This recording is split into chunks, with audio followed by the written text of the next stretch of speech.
semua untuk selalu bersyukur kehadiran Allah Subhanahu wa Ta'ala. Keberadaan Basnas Kota Palembang semakin hari, minggu, bulan semakin terasa di hati masyarakat Kota Palembang.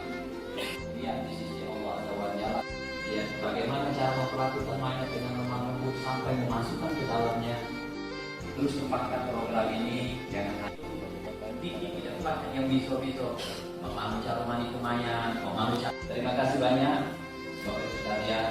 Kasih jazakumullah khairan katsira. Allahu muwaffiq ila aqwamit thoriq. Wassalamualaikum warahmatullahi wabarakatuh. Silakan Darussalam.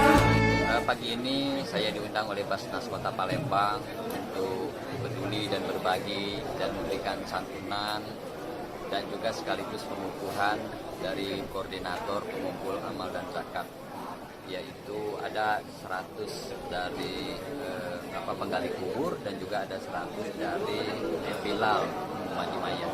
Bergabung ada bapak-bapaknya, ada ibu-ibunya.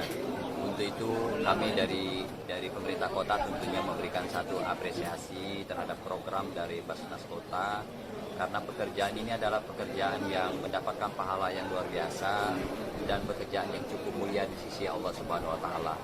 Kita yakin dan percaya bahwa cukup langka pekerjaan ini diminati orang, akan tetapi dari sisi kemuliaannya, pahalanya luar biasa. Kita saksikan di masyarakat di lingkungan paling kecil, di tingkat bawah cukup langka, maka dari itu kepedulian dari Basnas Kota Palembang untuk memperhatikan masyarakat di tingkat grassroots, orang yang suka dan juga